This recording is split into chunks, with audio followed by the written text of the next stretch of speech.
Olá, pessoal, tudo bem? Para quem não me conhece, eu sou Camila Tomazello e serei a moderadora do nosso evento de hoje.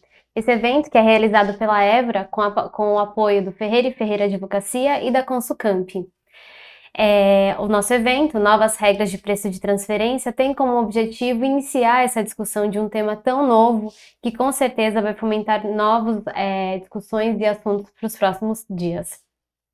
Antes de começar, eu gostaria de lembrar a todos que nós da Évora estamos nas redes sociais. Se você ainda não nos segue, aproveita esses minutinhos iniciais para procurar a Évora Treinamentos no YouTube, no Instagram e no LinkedIn. Por lá você vai conseguir descobrir, ter informação sobre todos os eventos que a gente já fez e que vão acontecer nos próximos meses. Além disso, eu gostaria de lembrar vocês que nós tivemos recentemente um curso de ICMS que foi super bem avaliado por aqueles que participaram e que ele está disponível para compra agora. Aproveite por esse QR Code, acesse o site, veja se ele tem assuntos que são interessantes para você e adquira esse curso. Primeiro, eu gostaria de apresentar o Dr. Ayrton. O Dr. Ayrton, para quem ainda não conhece, ele é advogado e economista, sócio fundador do Ferreira e Ferreira Advocacia. Ele foi chefe da Divisão de Fiscalização do Tesouro Nacional da DRF Campinas e delegado da Delegacia da Receita Federal de Julgamento em Campinas, São Paulo. É ex-professor de Direito Tributário, palestrante em vários cursos e seminários voltados para a área da legislação tributária e federal. E acompanhando o Dr. Ayrton também temos o Rodrigo Romanato Leite, sócio da Consucamp Auditoria e Assessoria. Ele é atuante há mais de 20 anos na área contábil e tributária, sendo mais de 15 anos em consultoria. É mestre em Controladoria Empresarial pela Universidade Presbiteriana Mackenzie, pós-graduado em Auditoria e Controladoria pela PUC Campinas, graduado em Ciências Contábeis pela PUC Campinas, possui certificação internacional em IFRS pela ACCA, homenageado com os diplomas de Mérito Contábil Antônio Venício Felim e Contador Altair Juliano pelo Conselho Regional de Contabilidade do Estado de São Paulo e professor do Programa de Pós-Graduação da IPOG. Bom, é óbvio que com esses dois currículos de peso eu estou super bem acompanhada e tenho certeza que o evento vai ser muito especial. Doutora Ayrton, Rodrigo, tudo bem? Muito bem, obrigado Camila, bom dia a todos. Bom dia, doutora Ayrton. É uma alegria, né, estar com você, enfim, novamente com a Évora, né, Ferreira e Ferreira, para a gente discutir um pouquinho hoje a respeito, então, das novas regras, né, de preço de transferência. E eu não sei você, viu, doutor Ayrton, mas eu tenho mais dúvidas do que certezas, viu, a respeito da nova legislação. E então nós vamos tentar aqui, logicamente, nesse evento, esclarecer um pouquinho, né, dos pontos, fazendo um comparativo um pouquinho com a legislação, né, anterior e colocando, né, os principais aspectos que devem ser observados naquilo que a gente chama agora de estudo do preço de transferência, né? Passando de ser, então, simplesmente um cálculo, né, matemático, vamos bem dizer assim, para um estudo mais completo, mais complexo, envolvendo, né, tantas as questões jurídicas, né, econômicas e financeiras, né? Então passa a ser um estudo muito mais completo. Doutor Ayrton, quiser falar um pouquinho também a respeito do tema, uma introdução? Muito bem. Hoje, como disse o Rodrigo, pelo menos da minha parte, será a primeira aproximação à nova legislação, à nova lei, que tem 47 artigos, né? É uma lei extensa, portanto, ela vai demandar, como disse o Rodrigo, muito esforço para a implantação da própria lei, né? A Receita Federal, quando publicou a medida provisória, né, porque a lei é originária, não a medida provisória, ela publicou uma exposição de motivo, que eu li inteirinha, muito esclarecedora, exposição de motivo, e um outro ponto que precisa ser registrado é que já saiu a instrução normativa, né? 2161, que isso, pelo menos, mostra a preocupação da equipe da Receita Federal que está cuidando dessa matéria. E também eu assisti algumas palestras da equipe no YouTube e fica evidente o preparo da equipe da Receita Federal para cuidar dessa matéria tão complexa. Fazendo apenas uma introdução, né, doutor Ayrton, a maioria acho que dos participantes, né, já tem uma convivência, né, com relação ao assunto, né, mas as práticas de preço de transferência, né, no Brasil, a Lei 9.430, né, de 1996, trouxe para nós uma série de regras, né, à época, que depois foram, né, esclarecidas via instrução normativa, né, que nós tínhamos as polêmicas e a própria judicialização também, né, da famosa IN 243 de 2002. E basicamente é um tema que é aplicável às multinacionais, né, quando possuem operações com partes, né, vinculadas, que é um termo que não aparece, né, tratando agora de partes relacionadas, tá? Ou operações com paraísos fiscais, né, regimes fiscais privilegiados, né, aonde nós temos então algumas limitações, né, e acompanhamento para evitar manipulação de preços e eventualmente uma transferência de recursos, né? Então, por exemplo, eu tenho um paraíso fiscal, né? O que é um paraíso fiscal? Paraíso fiscal é um país, né? É uma jurisdição que não tributa a renda, ou tributa hoje a uma alíquota inferior a 17%, né?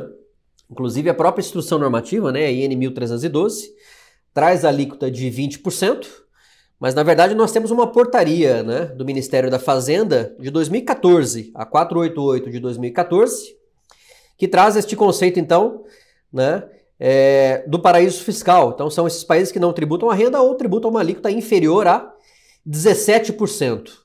Tá?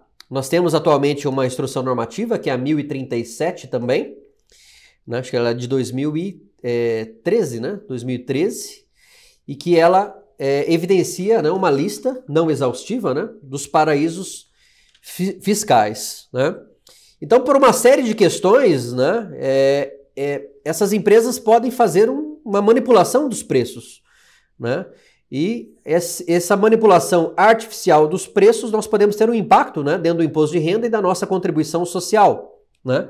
Por exemplo, transvestindo uma operação de importação numa remessa, né, de lucros para o exterior, né? Então, imagine que eu tenho um determinado produto que eu traga ele, né, a $1.000, né, e por algum motivo, essa minha vinculada, né, me exportou, né, no caso é uma importação minha e uma exportação dele, fez uma exportação por $1.500, né? Então qual que é a justificativa?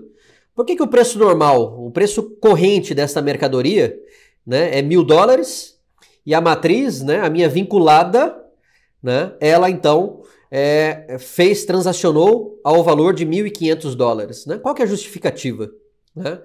Então, as práticas de preço de transferência veio, né, a coibir essas situações, né, evitando, então, né, o superfaturamento das importações ou o subfaturamento das operações, né, de exportação, né, sendo aplicáveis também para outros tipos de transações, como, por exemplo, as importações e exportação de serviços que nós tínhamos, né, e agora isso também foi replicado de uma forma muito mais agora complexa, né? Então, antes nós tínhamos um cálculo, e agora nós temos um estudo do preço de transferência. Doutor Ayrton, se puder então falar um pouquinho para nós da parte jurídica, né, com relação, enfim, acho que possivelmente vai fazer uma análise histórica e também trazendo esses conceitos, né, mais jurídicos da lei. E aí depois eu faço um complemento a respeito um pouquinho dos métodos, o que muda e quais são os pontos de atenção aí que nós devemos ter. Muito bem. Então eu vou fazer uma leitura dos aspectos jurídicos mais importantes da nova lei, né?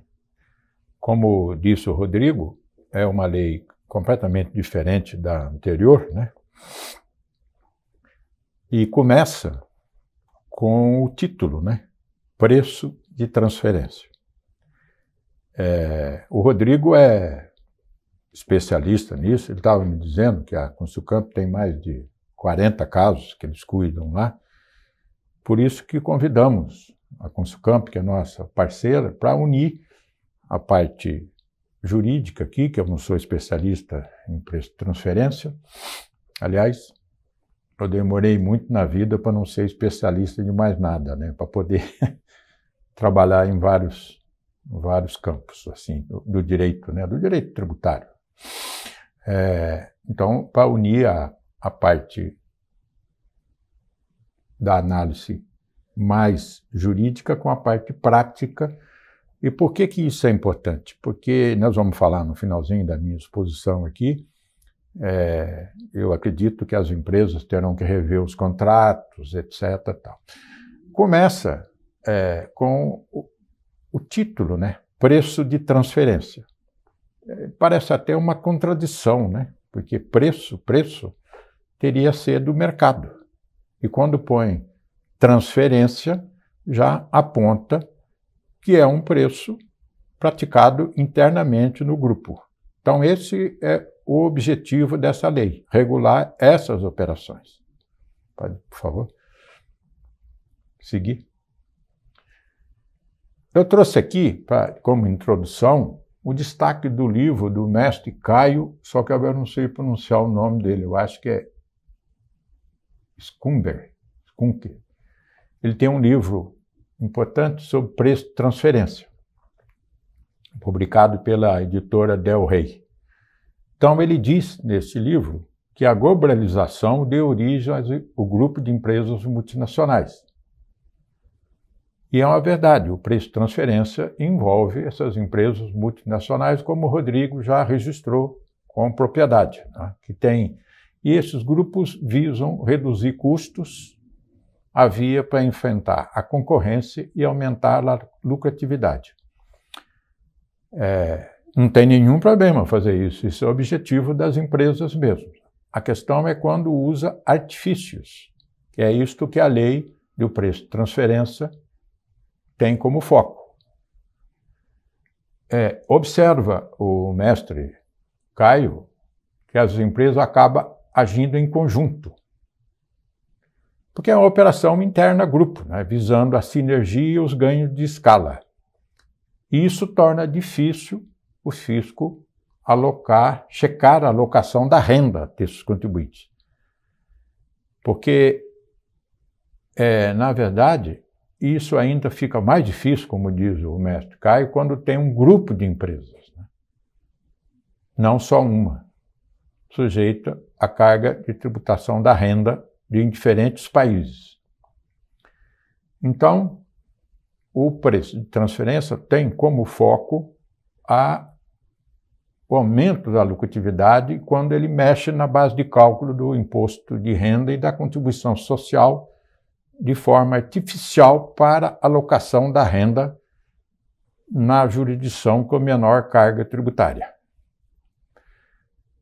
Neste livro dele tem um prefácio da doutora Renata Rissetti, que eu acho que aponta o cerne da questão, que envolve o preço de transferência.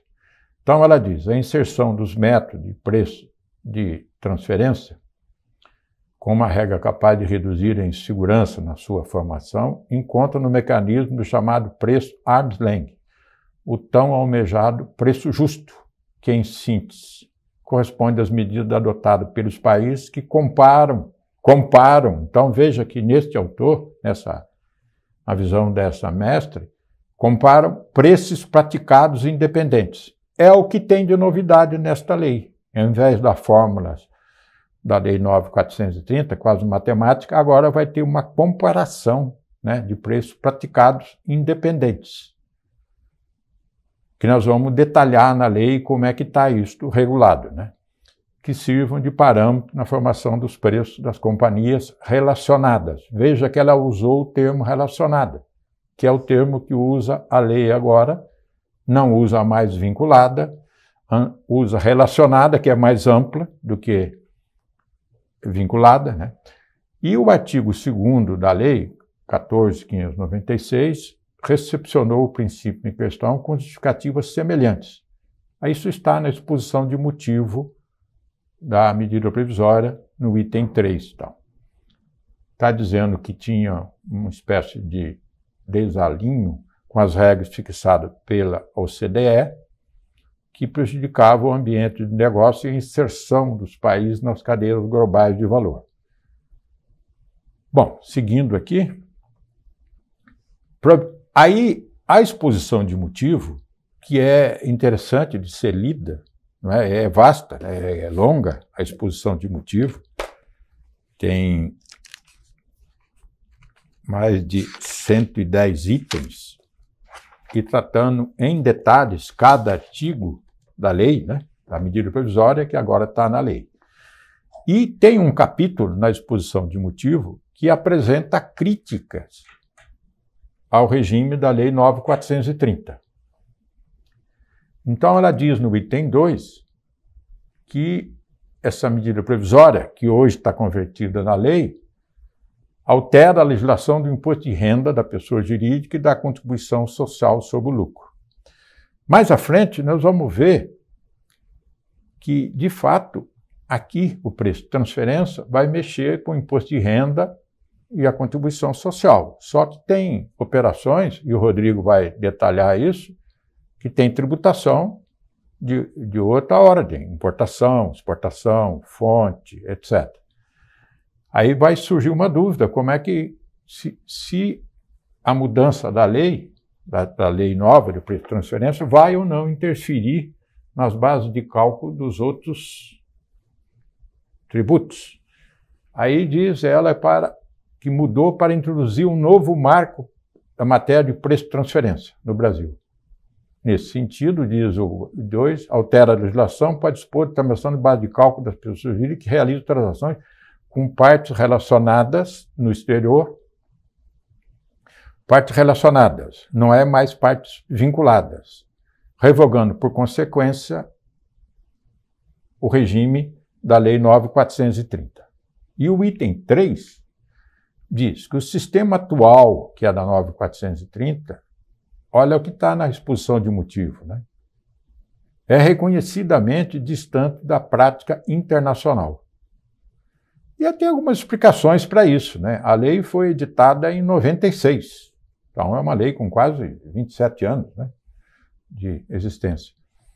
E o sistema da lei 9.430 envelheceu, é isto. O sistema atual contém diversas particularidades que afastam do padrão arm's length e compromete os princípios almejados com as regras do preço de transferência. E o item 4 diz, não é, o propósito da nova lei, a adoção de regras alinhadas às diretrizes. Veja que foi usada a palavra alinhada, e isso está na lei e eu vou mostrar. Então fica a impressão que o Brasil continua, ele não adotou plenamente as regras da OCDE, porque ele diz alinhadas às diretrizes, não é vinculada às diretrizes. Mas, a despeito disso, é uma mudança grande. Agora, o item 9, que precisa ser bem sublinhado, porque, como eu constatei, e de notório, né, inclusive indicado pela própria equipe da Receita, desde 2017 está em estudo esse novo sistema. Aí, um fato interessante, a medida provisória foi publicada no encerramento do ano passado. E já foi aprovada e já virou lei. E também já saiu a instrução normativa.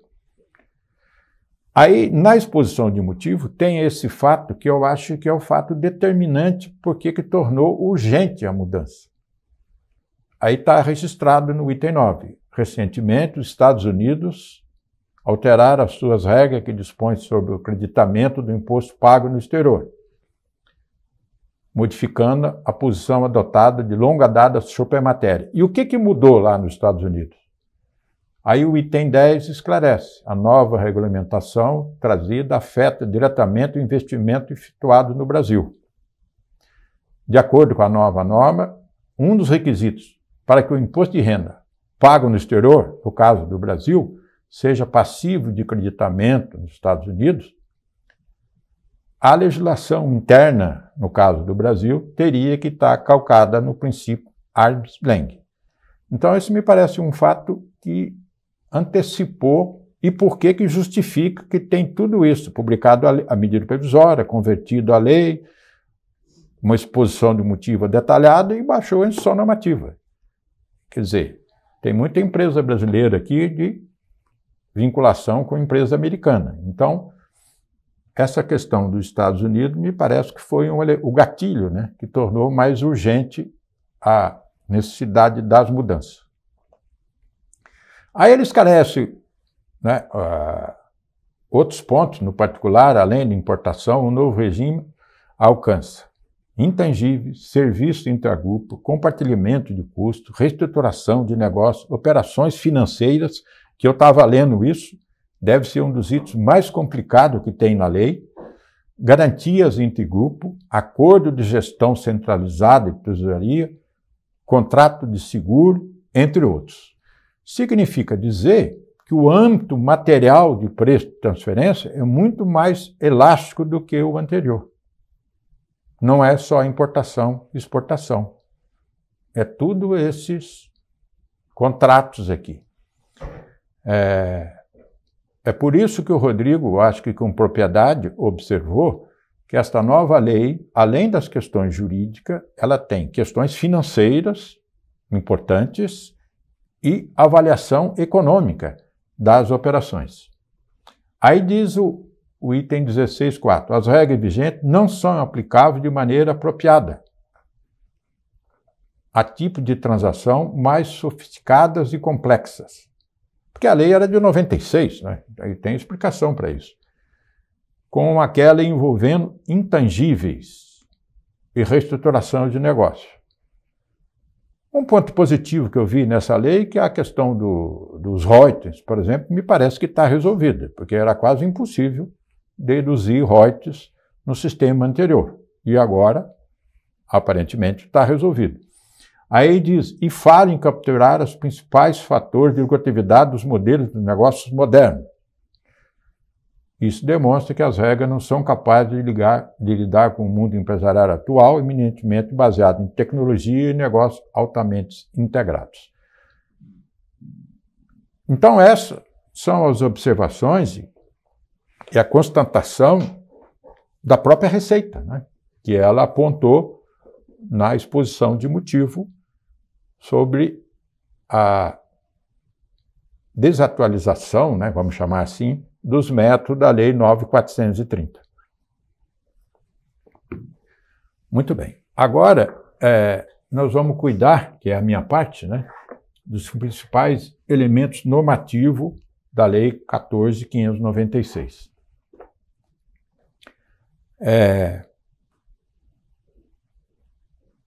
No regime da Lei 9.430, há autores importantes que escrevem sobre imposto de renda que comparavam o preço de transferência com a distribuição disfarçada de lucro. E eu acredito que é isso mesmo, porque são mecanismos de mexer na base de cálculo de forma artificial do imposto de renda e da contribuição social. Distribuição disfarçada de lucro, a legislação existe, mas está dormente, porque nós não estamos tributando lucros e dividendos. Aparentemente, isso está na mira do novo governo de voltar a tributar lucros e dividendos. Outra coisa que está próxima de outro elemento novo que está próximo de acontecer é a reforma tributária, que hoje nós saberemos se será aprovada no Senado. Aparentemente, sim, que vai ser uma mudança radical. Teve mudança também na tributação dos fundos de investimentos.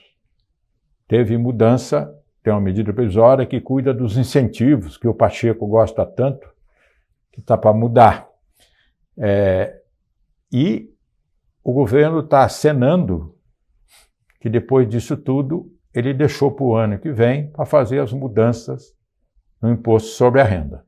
Portanto, nós teremos um período que, por falta de elementos novos, não vamos ter esperar, vai acontecer imediatamente. Então, isso mostra que o país mudou, né?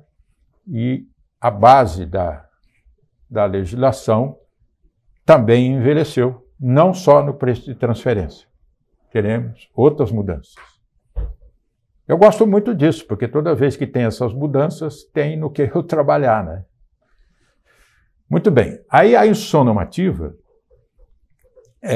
ela traz um registro importante, porque o preço de transferência, a gente sempre imagina que era só para as empresas tributadas no lucro real. Agora, a instrução normativa está dizendo que não. Aí, disposto nessa, se aplica na determinação do RPJ e da contribuição social dos contribuintes sujeitos ao lucro real, presumido ou arbitrado. Ou seja, a forma de tributação, pelo que eu estou entendendo aqui, que está escrito, não é óbvio para aplicar ou não a nova sistemática do preço de transferência. A dúvida que eu fico é como é que isso vai interferir na base de cálculo do lucro presumido, por exemplo. Isto, para ser bem sincero, eu ainda estou pensando como é que isso vai ser resolvido. Não é? Eu registrei aqui. Fique assim evidente que o novo regime de preço de transferência tem como objetivo os elementos carreados para a formação da base de cálculo do imposto de renda e a contribuição, em relação às transações entre partes relacionadas. Esse é um termo importante. A lei anterior usava o termo vinculadas, empresas vinculadas. Nós vamos ver aqui que em tudo isso está em artigo definindo o que é parte relacionada, tem tudo isso. Só que parte relacionada me parece que é mais amplo do que parte vinculada, cujo pressuposto na parte relacionada, né, do preço de transferência, é não observar as condições de mercado na formação dos preços fixados nas transações. É por isso que essa nova lei tem como método agora não aquelas fórmulas, etc., mas sim comparar o preço praticado interno com o preço externo em operações com empresas não relacionadas. E por que esse registro é importante? Porque aí abre uma aplicação da lei de caráter bem mais subjetivo do que a outra, do que a Lei 9.430. Daí que, como se verá, a obrigatoriedade de comparação com as denominadas transações comparáveis, pactuadas entre empresas não relacionadas. O Rodrigo vai detalhar isto, né? Eu estava conversando com ele, ele vai detalhar isto. Eu já antecipo aqui, neste ponto, que esta lei trouxe, se eu não me engano, 5 métodos definidos. E tem um método particular que o contribuinte, se tiver dificuldade de aplicar os métodos que estão nominados na lei, mediante o processo de consulta, se eu não me engano, está no artigo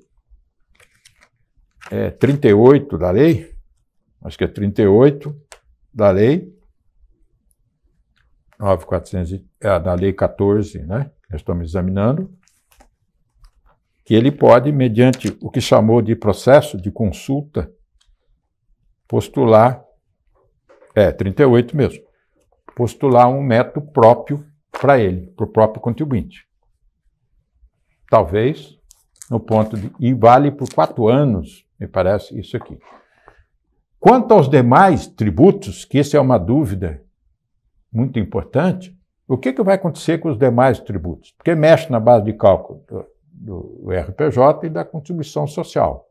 E os demais tributos? Aí vem a instrução normativa, no artigo 51 dela, e diz o seguinte: dos efeitos em outros tributos.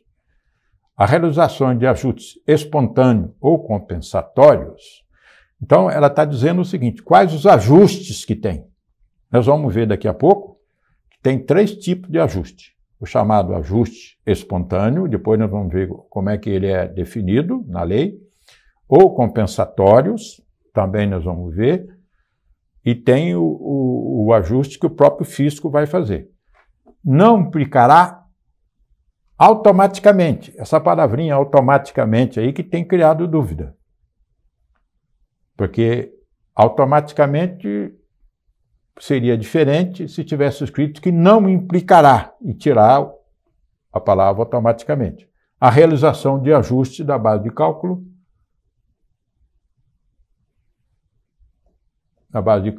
de outros tributos, inclusive os incidentes na importação de bens e serviços, quais deverão ser apurados com observância da legislação aplicável a cada tributo. Então, aqui vai abrir, né, na frente, né, essa lei nova, a gente só sabe direito mesmo o que é quando ela é aplicada, né? A lei visa a base de cálculo do imposto de renda e da contribuição social, em relação ao valor atribuído à transação. Esta lei usa a palavra transação e não operação. Não é só uma mudança de título, é mudança jurídica. Nós sabemos que transação significa negócio jurídico. Portanto, significa examinar contratos, que é isso que significa a palavra transação.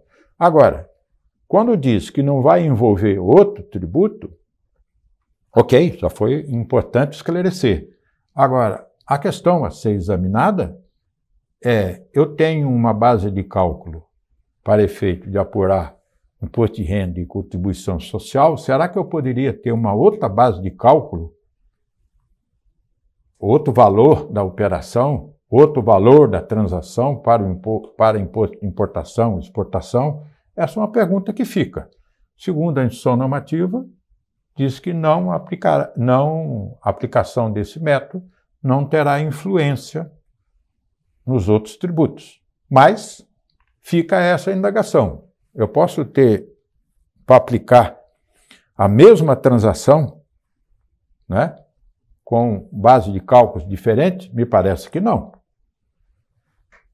Bom, agora aparece um quadro aqui importante, não é? Do lado esquerdo tem os métodos da Lei 9.430, que eu não vou nem passar por eles. O Rodrigo acho que vai fazer referência a eles, por causa do tempo que eu tenho aqui para trabalhar nisso. Do lado direito é o regime da lei, né? Nós estamos examinando, a 14.596. Métodos alternativos e arm's length. Preços independentes comparado, que é o PIC. Pelo que eu li da lei, da exposição de motivo, da instituição normativa, é um método, aparentemente, que vai ser mais adotado. O Rodrigo depois vai, na prática, dizer isso, porque ele estava me dizendo que eles têm mais de 40 casos que eles cuidam lá de preço de transferência.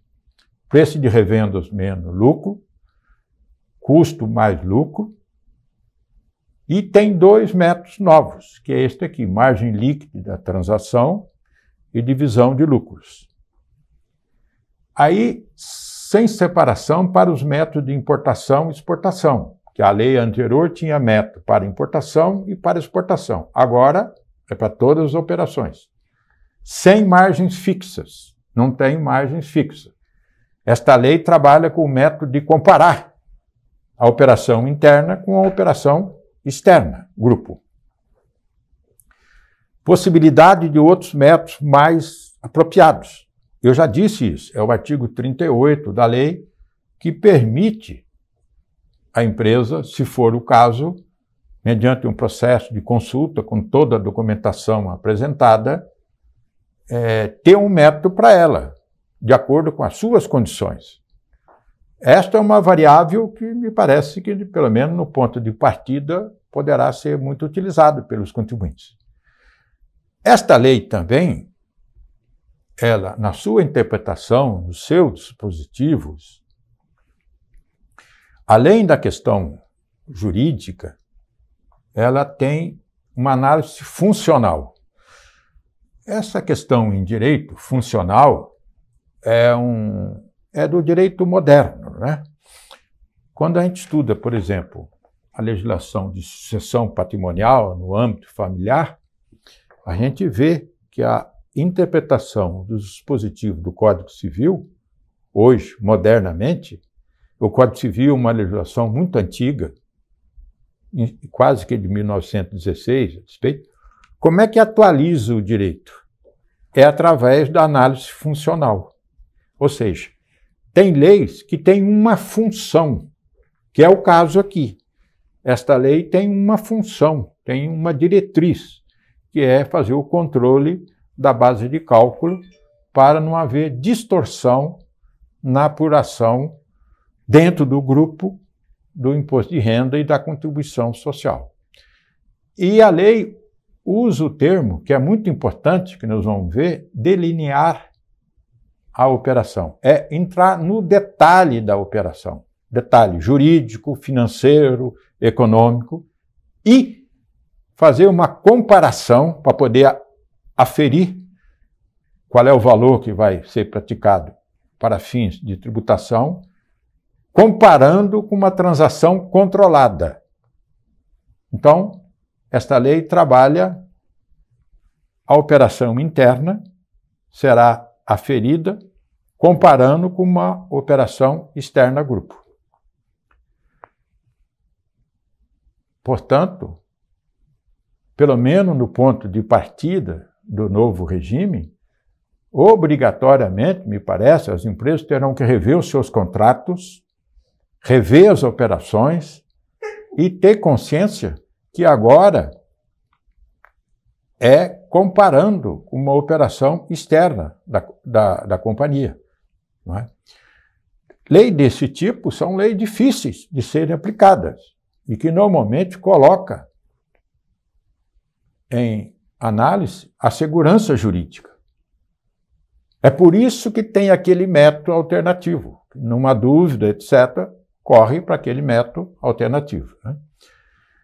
Mas quanto ao método alternativo, eu já disse, fica a dúvida se, através de uma solução de consulta, pode sair um método. Essa é uma crítica que se faz. Eu não vejo problema nisso, porque, na verdade, a lei autorizou isto.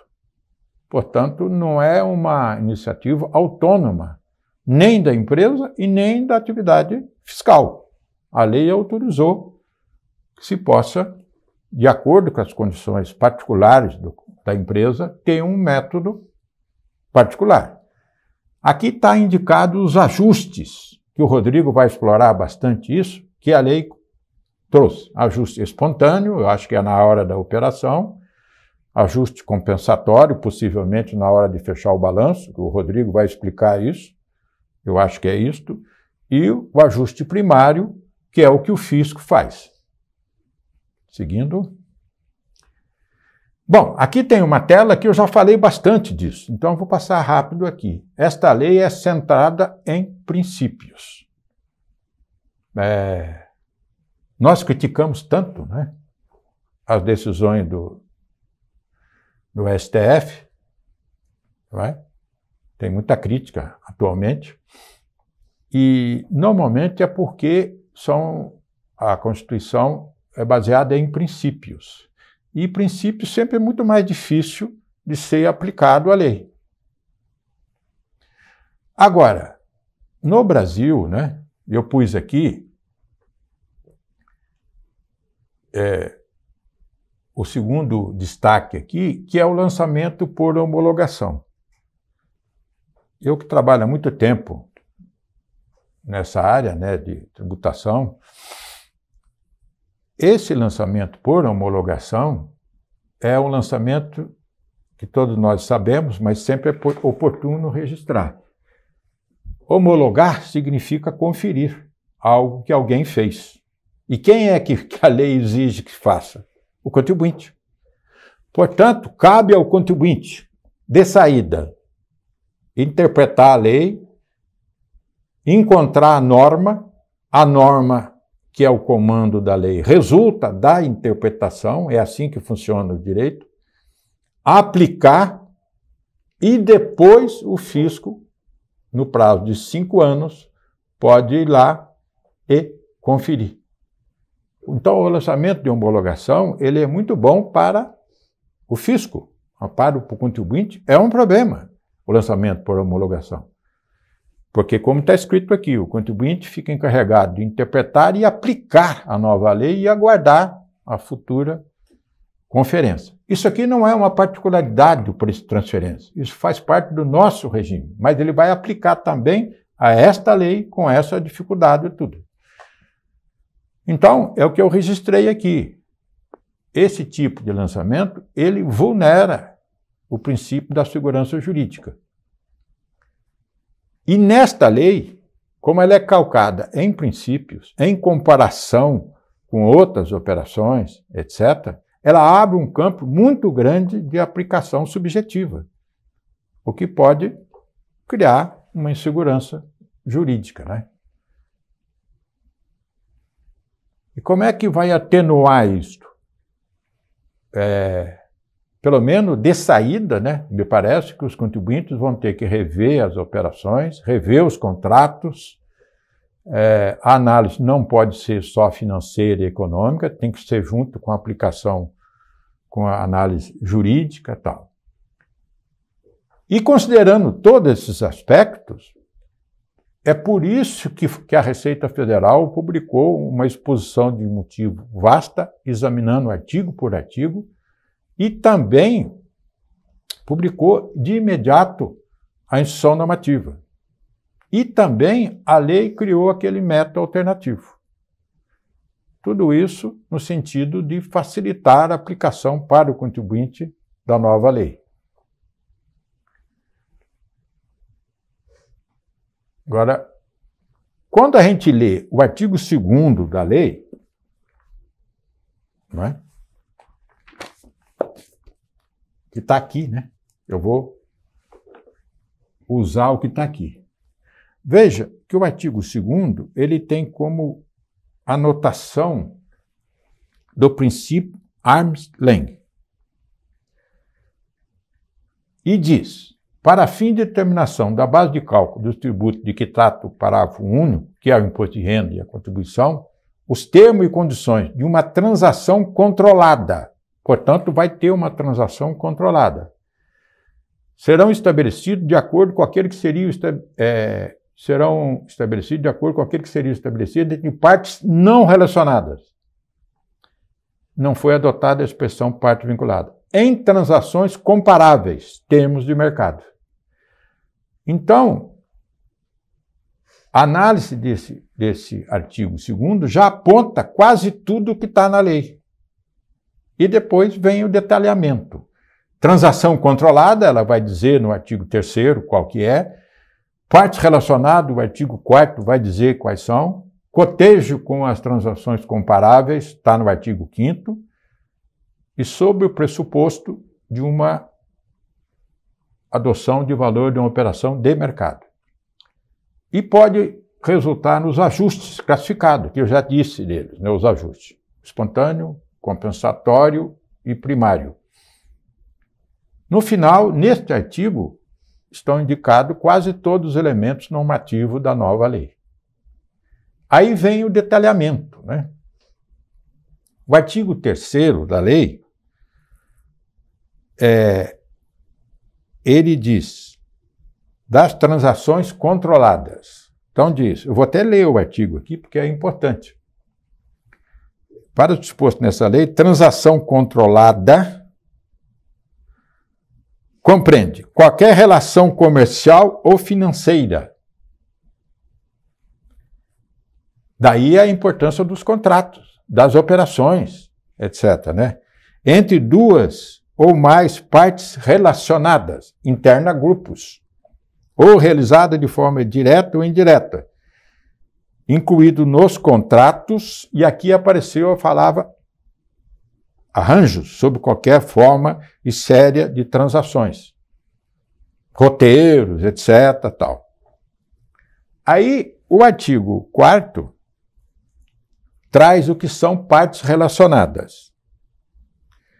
E também aqui, diz a lei, considera que as partes são relacionadas quando no mínimo uma delas estiver sujeita à influência exercida. Veja, toda vez que aparece influência, o que é uma influência? Não sei, né? Será que a gente tem influência sobre os filhos, por exemplo? Porque a minha filha está aqui, eu estou perguntando para ela. Não sei, depois de um certo tempo, não, né? Sobre a influência, que é um termo em aberto, exercida diretamente ou indiretamente por outra parte, que possa levar ao estabelecimento de termos e condições em suas transações que divirjam daquele que seriam estabelecidos entre partes não relacionadas, em transações comparáveis. Se tivesse só o caput do artigo, eu acredito que nós estaríamos com dificuldade para saber o que de fato são partes relacionadas, porque ele traz um conceito em aberto, que é a influência. Só que, no parágrafo primeiro, eu não vou ter tempo de examinar tudo que está aqui, aí começa a especificar. Ele diz, controlador e controlada, unidade de negócio, de apuração sobre a renda, incluindo matrizes ou filiais, coligadas. Depois aparece coisa curiosa que eu achei. Usou o termo entidades e não sociedade.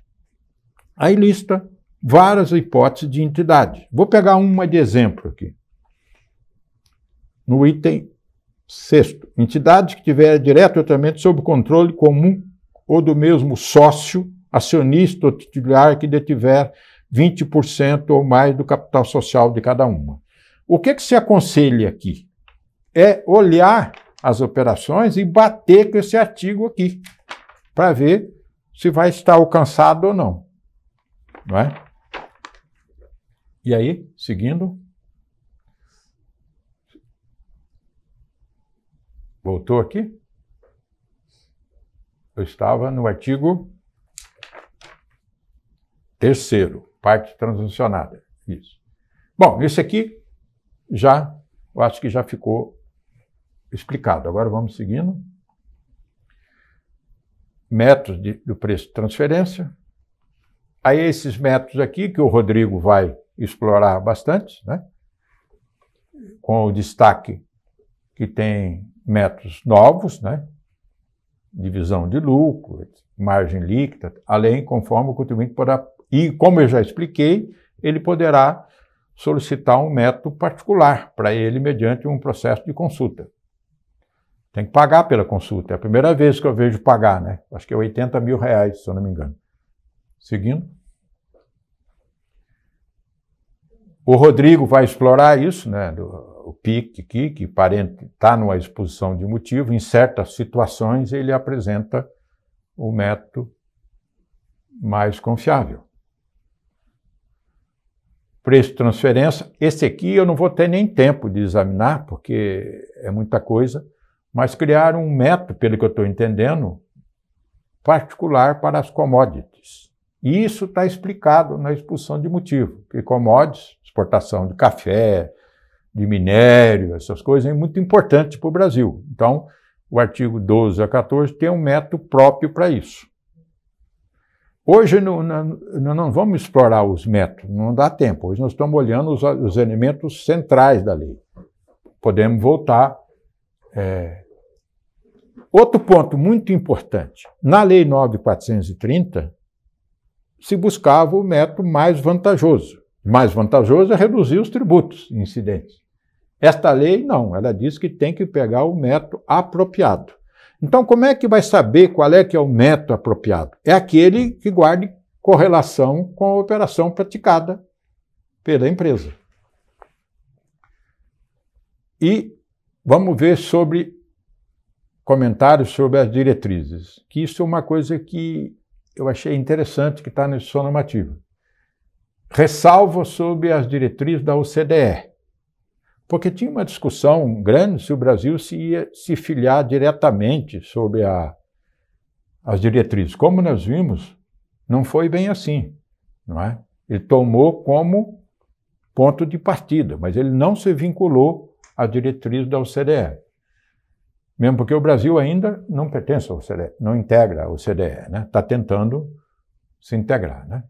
Aí diz aqui, as diretrizes da OCDE, bem como suas futuras alterações, quando expressamente aprovada pela Receita Federal do Brasil, veja, tem que ter aprovação da Receita.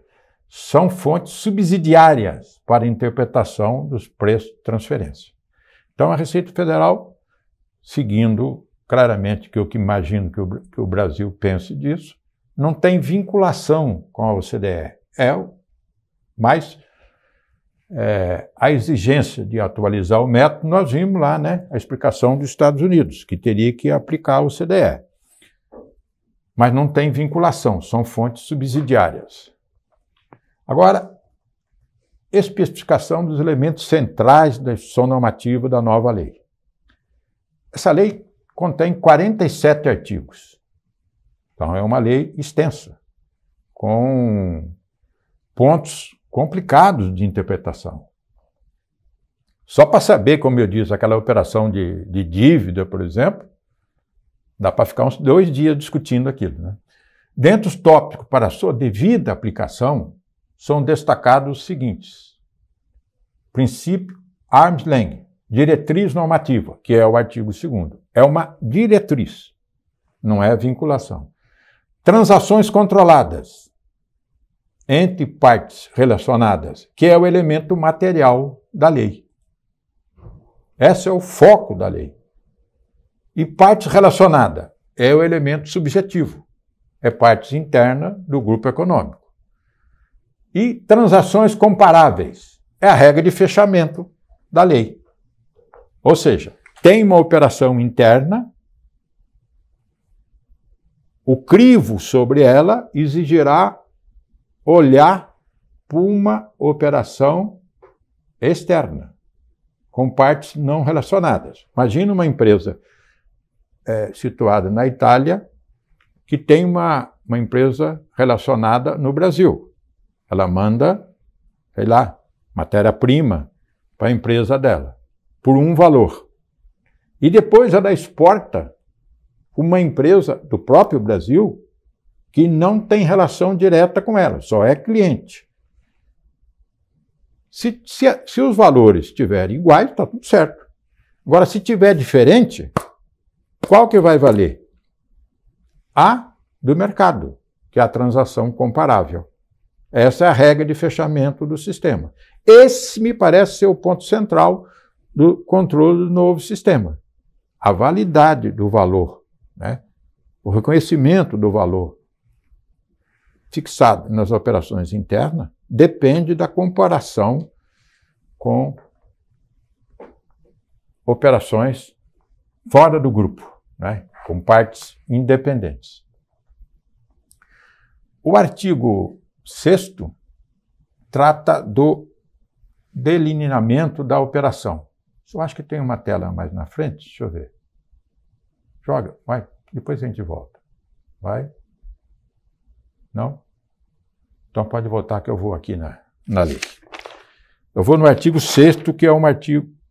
O artigo 6º diz: para determinar os termos e condições estabelecidos de transação controlada, delineamento da transação controlada e análise de comparabilidade. Aí o artigo 7º, que é um artigo importante, que as pessoas precisam ler esse artigo com lupa, que trata delineamento. Delinear é esboçar, né? Que significa esboçar uma operação, né? O delineamento da transação controlada, que se refere ao inciso 1 desta lei, será efetuado com fundamento na análise dos fatos e das circunstâncias da transação e das evidências da conduta efetiva das partes, com vista a identificar as relações comerciais e financeiras em a parte relacionada e as características economicamente relevantes associadas a essas relações. Aí ele cita tudo que tem que olhar: os termos contratuais da transação, funções desempenhadas pelas partes da transação, características específicas dos bens, circunstância econômica das partes e estratégia. Então, o Rodrigo vai explicar isso, mas eu vejo que tem que ter um entendimento do setor econômico do grupo, né? do setor que envolve a parte econômica do grupo multinacional. Conhecimento da estrutura organizacional do grupo, reconhecimento das funções do ativo e outros elementos. Deixa aqui mesmo, por favor. E depois, análise de comparabilidade com a transação controlada. Então, definir os elementos centrais da operação controlada é o passo preliminar. Corresponde à análise dos fatos e das circunstâncias da transação e tal. Análise de comparabilidade, que vai comparar com a operação fora o grupo econômico, não relacionadas, comparável, da seleção do método mais importante. O Rodrigo vai explorar isso nos exemplos dele, que ele tem, né? Seguindo, partes relacionadas é o elemento subjetivo da regra, né? Aí ela diz, tem detalhe aqui no parágrafo 3º, as condições para a relação de controle. Então, vai ter uns detalhes que tem que verificar qual é a relação da empresa da Itália com a empresa do Brasil, por exemplo. Esse é o elemento subjetivo da parte relacionada. Tem questão de paraíso fiscal, que eu vi o Rodrigo falando também. Vamos lá. Padrão de comparabilidade. Então, vou comparar, que é o artigo 5º. A transação entre partes não relacionadas, aquilo que eu falei, uma empresa da Itália remete matéria-prima para a empresa a ela vinculada e coloca um valor. E ela faz uma operação com uma outra empresa aqui no Brasil que não é controlada, que é externa, não relacionada. E aí vai se tomar aquela comparada para validar a operação interna. Avaliação econômica das operações confrontadas, que é isso, né? Tem que pegar tudo isso aqui. Portanto, isso que eu estava dizendo, na aplicação desta lei, vai ter que rever os contratos, as operações, do ponto de vista financeiro, econômico, etc. Aí, prova da regularidade, que tem que ter uma documentação. Quando eu li todos os atos, eu achei que a questão da documentação vai ser um problema de ordem prática. A documentação será extensa. Se não apresentada, medida da autoridade fiscal. Que eu acho que, se não tiver a documentação, como é que o fisco vai fazer? Vai chegar numa espécie de arbitramento do valor da operação. E aqui tem uma espécie de resumo de tudo que foi dito, né? Transação controlada, que é o primeiro ponto, realizada com partes relacionadas, conforme nova definição, é o primeiro ponto. Delinear a operação, quer dizer, pegar os detalhes dela, detalhe jurídico, econômico, financeiro, que não corresponderá só à parte jurídica, isso é importante, e tem que examinar as questões financeiras, econômicas, etc. Identificação de comparáveis, que é operações similares que tenham ocorrido sob as condições do arm's length, operação de mercado. Escolha do método, identificação do método mais apropriado e não mais um método mais favorável. Escolha da parte testada, escolha a parte a qual o método será aplicado, segundo o critério de adequação, etc. E realização dos ajustes. Então, eu acredito que eu destaquei os pontos principais da lei. Agora, o Rodrigo vai trabalhar um pouco mais e com uma ênfase mais prática, eu acredito, de aplicação da lei. Por enquanto, eu agradeço a atenção e fico depois aguardando aqui a participação do Rodrigo, que também já agradeço de plano. Muito bem, doutor Airton. Obrigado aí pelas considerações, por esse pano de fundo, né, que foi dado com relação à legislação. Realmente, de fato, nós temos alguns pontos que a gente tem uma certa preocupação, né, com relação aí à segurança jurídica, especialmente com relação à forma de comprovação, né? Como o doutor Airton colocou, tecnicamente a nossa legislação anterior, ela era uma legislação bastante criticada, né? Nós temos, enfim, diversos clientes em diversos momentos, né, de discussão, né? Rodrigo, mas essa margem, né, que considera, por exemplo, para o PRL, né, uma margem de 30%, né, ela é inexistente, né? Eu não consigo aplicar essa margem, né, dentro do mercado interno, né?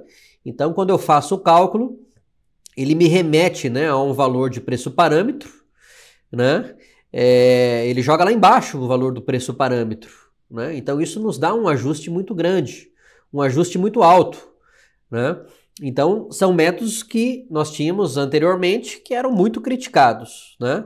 Então, justamente é desse momento que nós temos a aplicação, né, do princípio, né, do arm's length, que ele nos remete, né, a buscar realmente, então, um benchmarking agora, né, relacionado, né, a uma transação ali comparável que eu vou ter que buscar para poder fazer esta, né, comparação com essa transação controlada, com a minha operação, né, o antigo que nós chamávamos lá preço praticado, né? Então, logicamente, é um momento de transição, né? Nós temos diversas dúvidas ainda com relação, né, à aplicabilidade de alguns aspectos, né? Muito deles ainda no campo, né, da interpretação, né? A legislação basicamente é uma tradução, né? E até uma crítica com relação à instrução normativa, né? Ela tem alguns erros de numeração, vocês podem perceber isso, tá? Ela tem basicamente 74 artigos, mas o seu campo de numeração, ela se perde nela mesma, né? Os títulos, né? Acaba tendo ali um problema de numeração. E os próprios métodos, que na verdade é uma cópia do que está na legislação, né? Na própria lei, e acaba não avançando muito, né? Então, às vezes a gente está avaliando ali um método, né? Pega ali um método, né, do MLT, MCL, né? Quer dizer, e aí, o que mais, né? É só isso? Mas por que dá esse sentimento? E como também, muito bem, o Dr. Ayrton comentou, é uma lei que agora ela parte de princípios, né? E não mais de critérios objetivos, de cálculos matemáticos, né? Então você vai pegar isso daqui, né? Olha, o imposto de importação ele não entra na base, né? Então, ó, o critério de conversão, quer dizer, nós não temos mais esses elementos dentro da instrução normativa, né? E sim princípios gerais, né? Olha, você tem que procurar uma transação comparável, né? Logicamente, você tem que, né, fazer os ajustes necessários, né, de prazos, de valores, né, preço no atacado, preço de varejo, né, os elementos de risco país, taxa, né, e ponto, né? Então, quer dizer, ela é um pouco pobre nesse sentido de dar mais elementos, né, especialmente nós, né, Dr. Ayrton, né, advogado, né, milita na área, nós somos mais contadores, somos mais práticos, doutor Ayrton, e a gente quer ali fazer o cálculo, né? Mas como é que é, né? Como que aplica, né? Então, quer dizer, é uma legislação agora que está muito mais baseado nos seus princípios, tá? Então, só para a gente, alguns pontos aqui eu vou acabar passando, né? Até porque o nosso tempo, agora são 10h42, né? O nosso evento, a princípio, vai até 11 horas da manhã.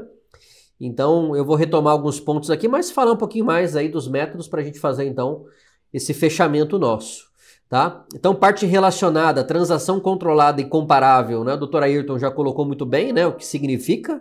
Basicamente, nós temos que, então, buscar, né? Fazer uma comparação, né? Um delineamento da transação, né?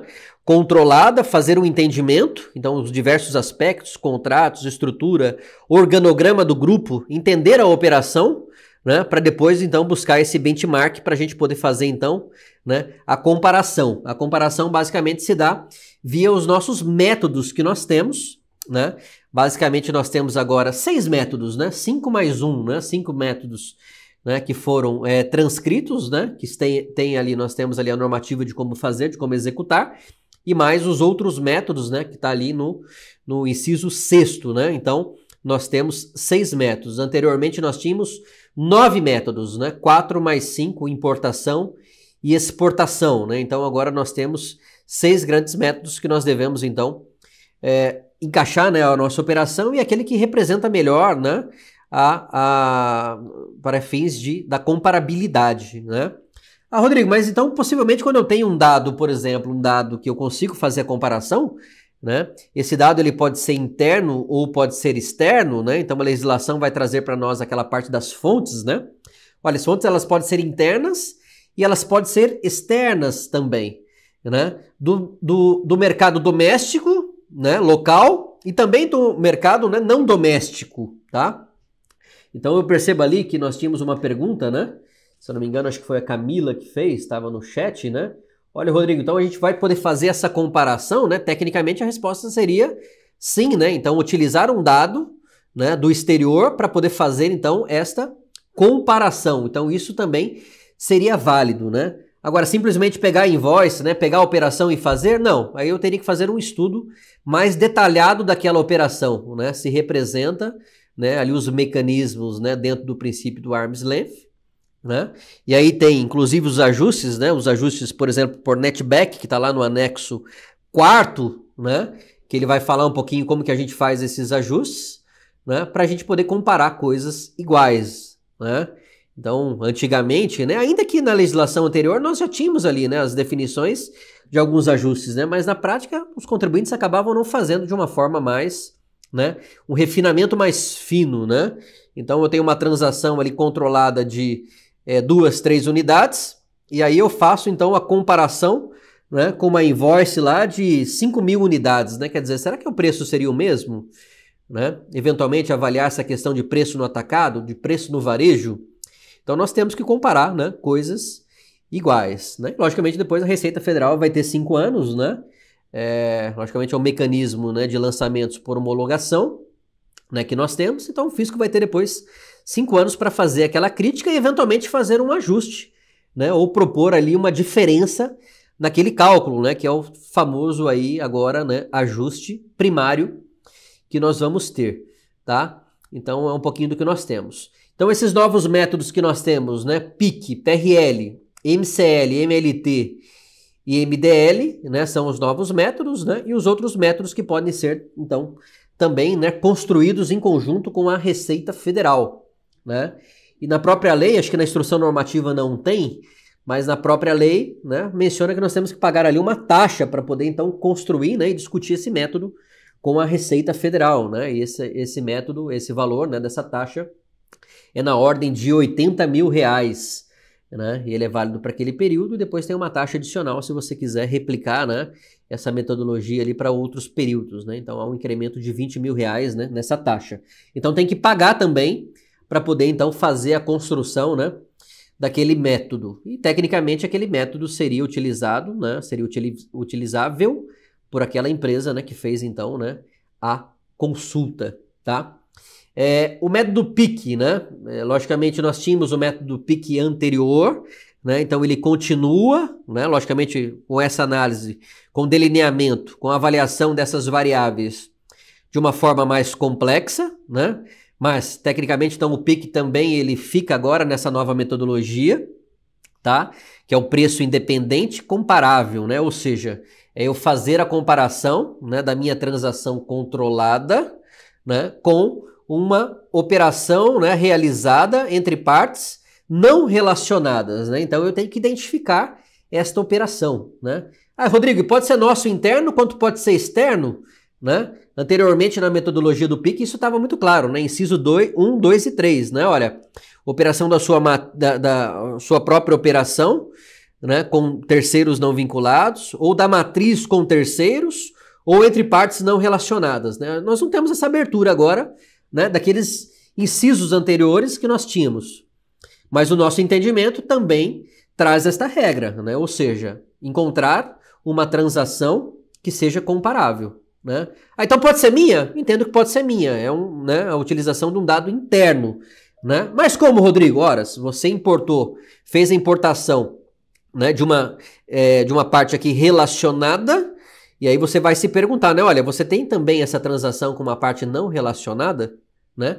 Se você tiver, excelente, né? Aí você vai conseguir então fazer esta análise e identificar se você consegue utilizar, né, esta transação como, né, um aspecto ali de comparabilidade, né? Rodrigo, eu não tenho, né? Olha, então a matriz ela consegue ter alguma operação, né, dentro dessas mesmas condições, né? E aí com uma análise, logicamente, né, mais robusta, né? Então, considerando, né, olha, para quem que ela vende, qual que é o preço praticado, né? Então, quer dizer, desde análise de risco país, análise da situação econômica, né? Não, essas questões elas foram superadas, né? Existe aquela situação, então, eventualmente, eu consigo pegar, né, aquela operação para poder fazer, né, a comparação, tá? Então, é a metodologia do PIC. a metodologia, né, do PRL, né? Antes nós tínhamos a metodologia do PRL, ou seja, preço de revenda menos o lucro. Vou até passando aqui os slides aqui. Nós tínhamos a metodologia do PRL, né, preço de revenda menos lucro, e aí a aplicação daquelas margens, né, de 20, né? Então PRL 20, PRL 30, né?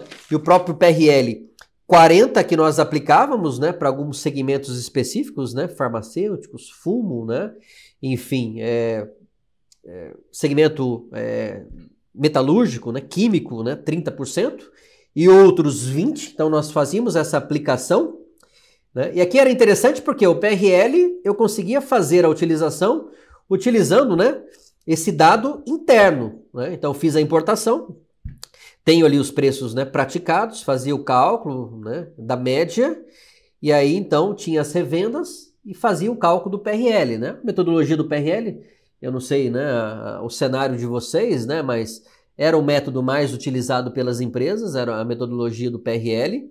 Ainda que, né, há um senso ali um pouquinho de injustiça, né, por conta dessas margens fixas, mas o PRL era a metodologia mais utilizada, né? Rodrigo, e havia uma explicação? Sim.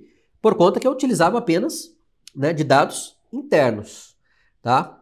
Rodrigo, e agora, nessa metodologia nova do PRL, né? Então eu aplico essas margens fixas, se eu não me engano foi a primeira pergunta que alguém fez ali, né, no chat, eu acho que ela ficou ali sem resposta, né? Rodrigo, eu não encontrei mais as margens ali, né? E realmente, de fato, né, o Avelino, né? E realmente não vai encontrar essa margem mais ali. Por quê? Porque agora você vai comparar essa importação que você fez na metodologia PRL, tá? Vai comparar esta importação que você fez. A revenda que você fez, né? Qual que foi a margem que você teve, então? Que foi fruto de uma operação, né, transacionada, né, controlada inicialmente, com uma outra transação. Então é como se eu tivesse duas colunas agora ali, né, na minha planilha, né? A operação de revenda, que foi fruto da operação controlada, e na segunda coluna, né, a operação de revenda, né, aí pode ser interno ou externo no nosso entendimento, tá? Qual que foi a margem que você teve, né, que foi oriunda, que foi fruto de uma transação não controlada lá na ponta, né? Então você teria que ter, por exemplo, essa importação também, né, de uma empresa não relacionada, né? Rodrigo, eu não tenho. Então você vai ter dificuldade na operacionalização deste método, porque ele depende de uma comparação de um benchmark, né, que pode ser interno, pode ser externo, né? Rodrigo, então, quer dizer, eu precisaria abrir informações também, né, eventualmente da matriz, né, ou operações de terceiros, né, quer dizer, você teria que ter isso para você poder fazer o comparativo, né? Então aqui há uma dificuldade nesta comprovação, tá? Anteriormente apenas dados internos e agora você vai precisar comparar com uma transação, né? E daí comparou com uma transação. E aí dentro desta comparação, né, você identificou ali que tem uma margem, né, eventualmente uma margem ali de 20% de lucro, né? E a tua margem ali está dando 15% na transação controlada, né? Então, quer dizer, eu vou ter o ajuste ou não vou ter o ajuste, né? Quer dizer, se sua margem de lucro ela foi muito menor, vamos bem dizer assim, que a comparável, né? Quer dizer, significa que seu custo ele estava muito alto, o seu custo de importação, né? Então significa que você vai ter um ajuste, daí aquela sistemática de, né, preço praticado e preço parâmetro, e agora então, né, transação, né, controlada e o valor aceito ali pelo fisco, né? Nós chamamos de transação comparável. Então você vai ter que avaliar essas margens, né? Então, quer dizer, há uma dificuldade muito maior agora de você fazer esta comprovação, tá?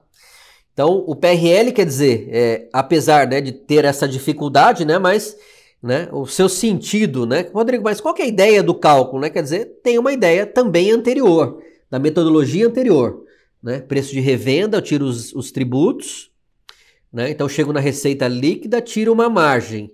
Agora também, né? Quer dizer, preço de revenda, tiro os impostos. E qual que foi a margem que você teve?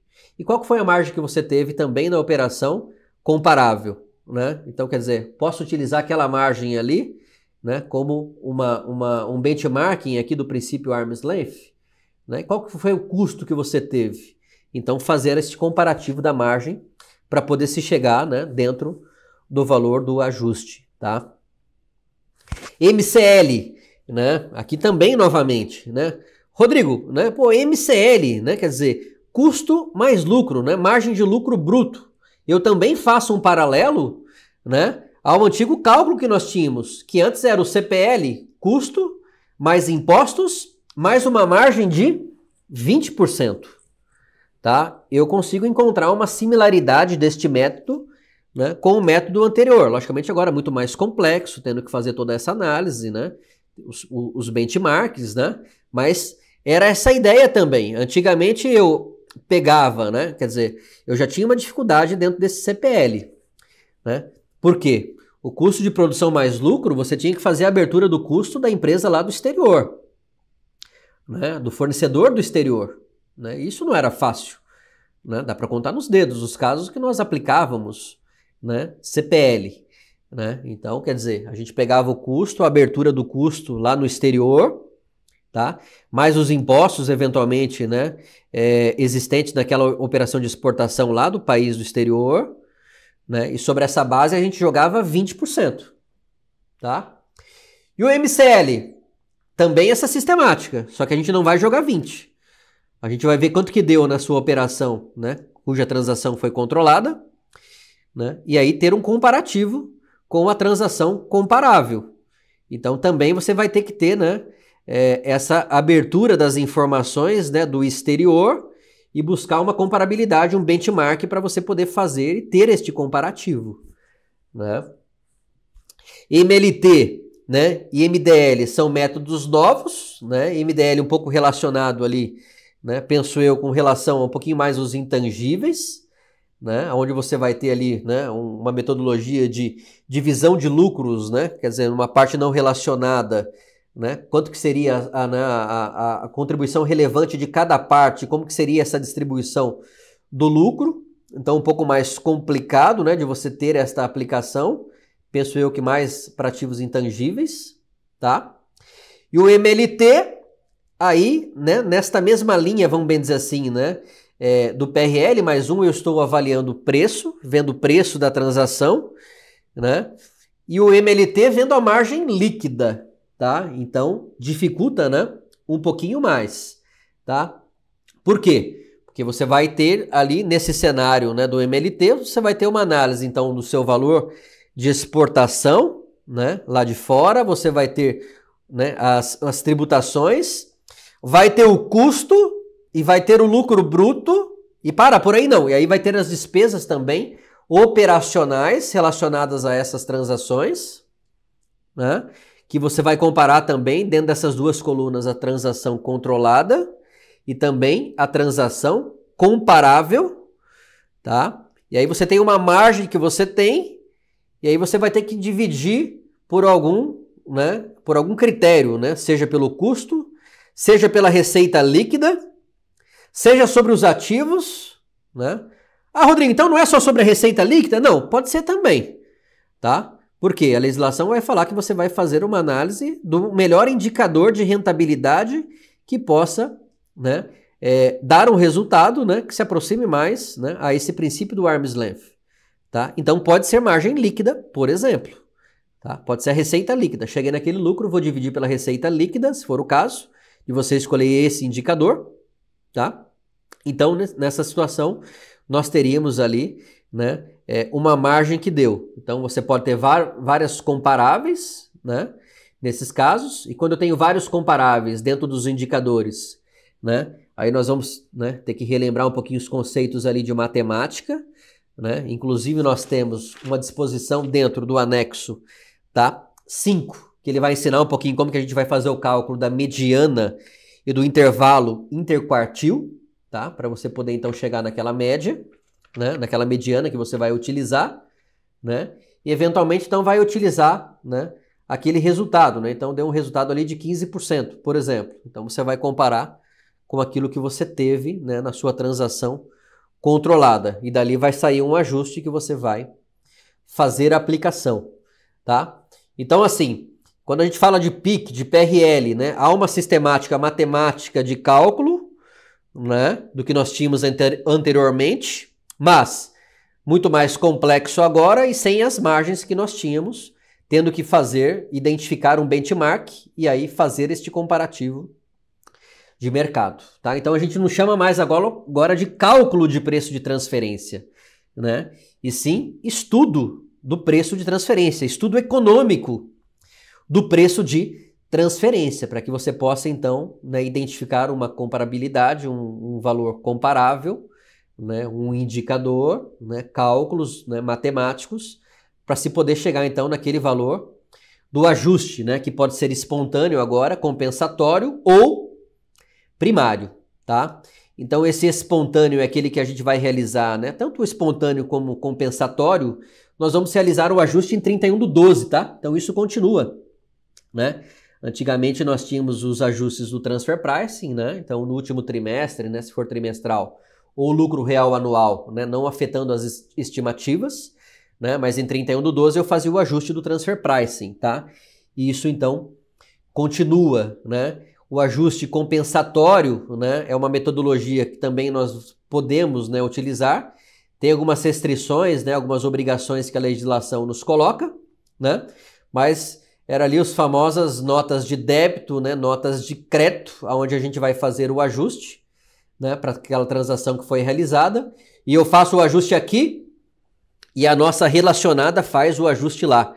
E esse ajuste deve ser, né, da mesma forma, no mesmo valor, né, e a gente tem que declarar isso daí, né, olha, declarando, olha, o ajuste ele é idêntico aqui, e esse ajuste é idêntico lá, tá, então é um ajuste compensatório. E o ajuste primário, né, eventualmente eu cheguei num determinado ajuste, por exemplo, do MLT, tá, e esses exemplos, né, de dados de múltiplos anos, né, isso está no anexo 3 da instrução normativa, tem 6 anexos, tá? Então eu vou fazer os cálculos e aí então cheguei a um determinado valor, mas a Receita Federal depois veio, me fiscalizou, identificou, né, uma diferença.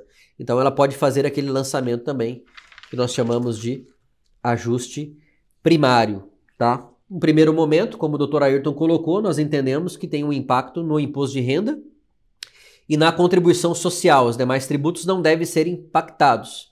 Agora, aquela palavra automaticamente nos deixa na dúvida, né?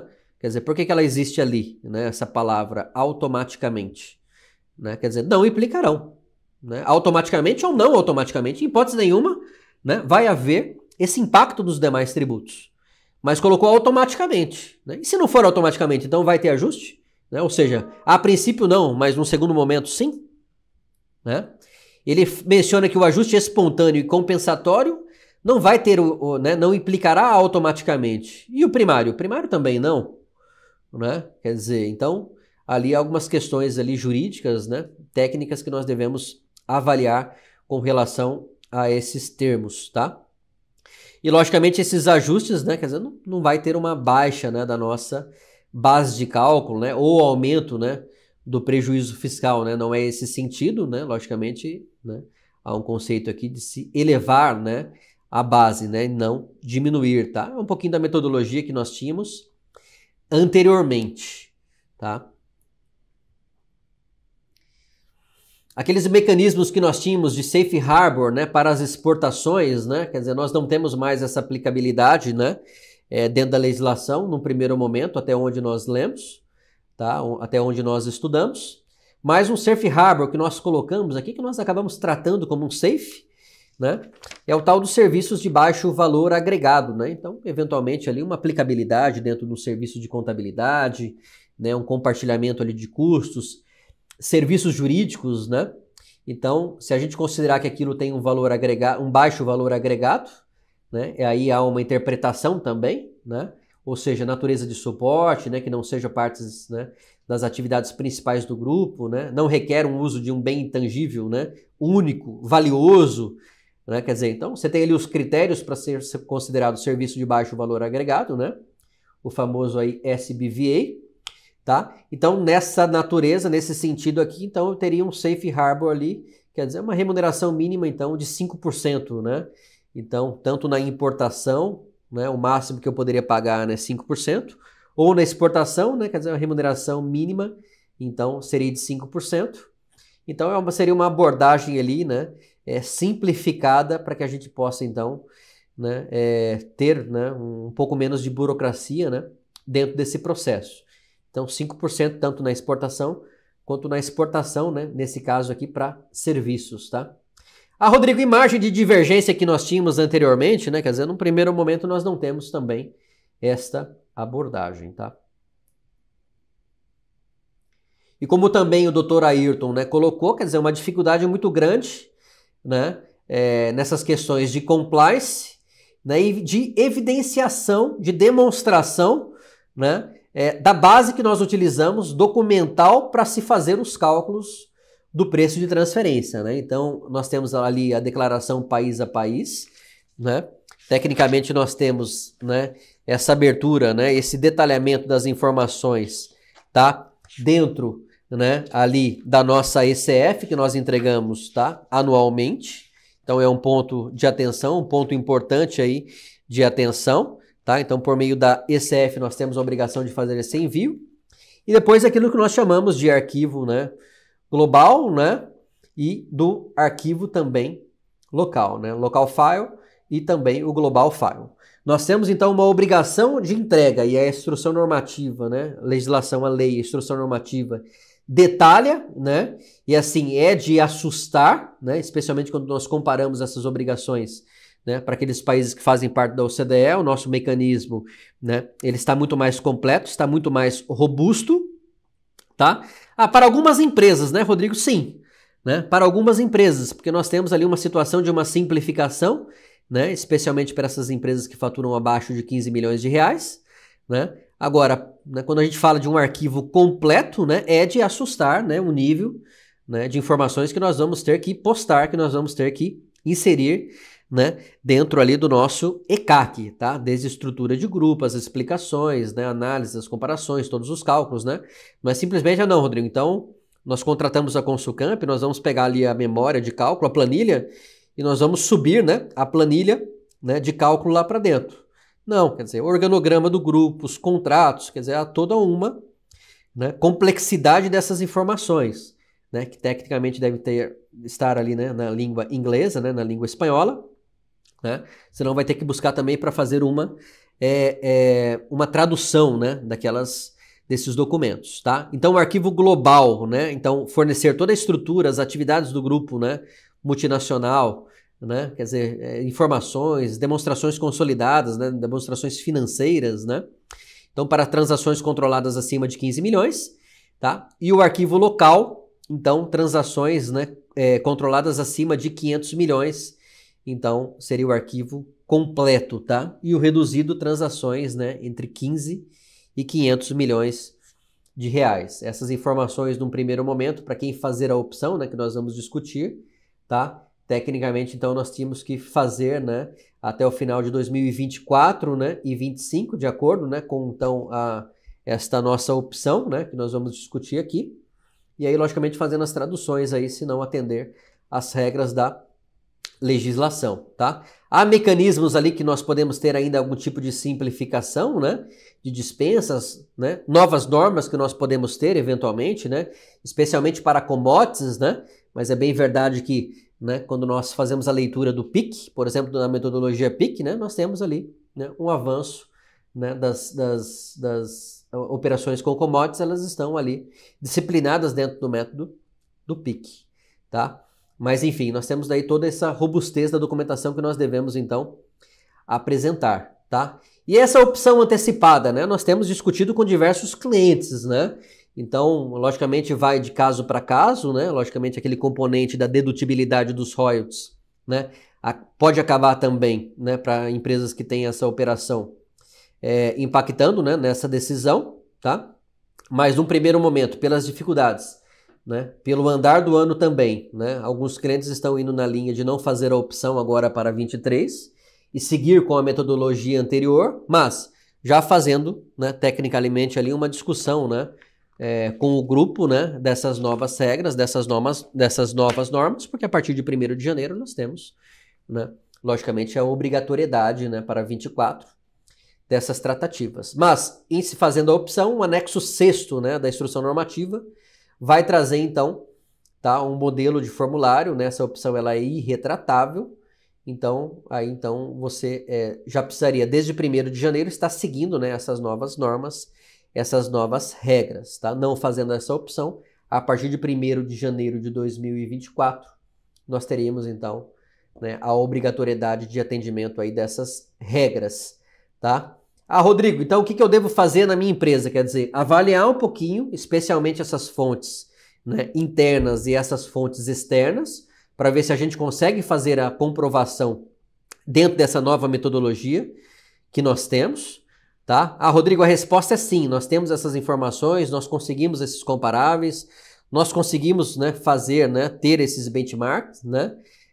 Tecnicamente nós fazíamos ali os ajustes, né, pelo PRL, né, e essa metodologia nos dava um ajuste muito grande, né? Quer dizer, pode ser uma diretriz ali para dizer, né, olha, acho que vale a pena, né, fazer eventualmente essa opção, né? E Rodrigo, olha, nós não temos, né, muita abertura dessas informações, nós não temos operações com terceiros, né? Temos dificuldade, nunca conseguimos fazer a aplicação do método PIC, por exemplo, né?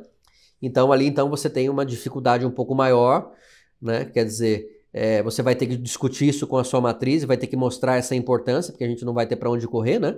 Para 2024, mas eventualmente 2023 seguraria, né, a metodologia anterior para partir, né, para um cenário diferente, que também, né, basicamente daqui a 60 dias a gente já começa, né, a ter novas transações, a ter novas operações, né? Então isso vai ter que ser discutido junto com a sua parte ali relacionada, tá? Então, quer dizer, cada caso é um caso, tem os cenários, né? Nós temos diversas situações, né?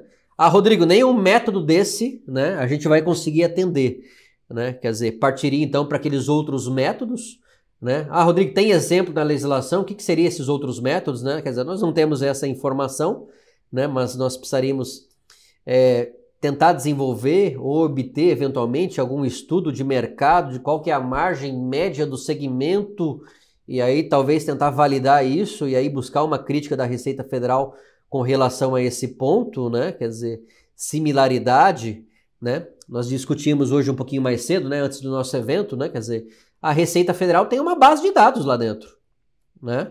Então, às vezes eu não tenho essa informação, né? Quer dizer, quais são os preços médios que são praticados, né? Quais são as margens médias do mesmo segmento para os mesmos produtos, né? Olha, só importa a minha matriz, quer dizer, a Receita Federal ela tem isso, né, dentro da sua base de dados, né? Ou eventualmente vamos ter que nos recorrer a empresas de pesquisa de mercado, né? E eventualmente ela nos vai dar uma base para que eu possa fazer a comparação, e logicamente daí nós vamos trabalhar esses elementos de ajustes, né?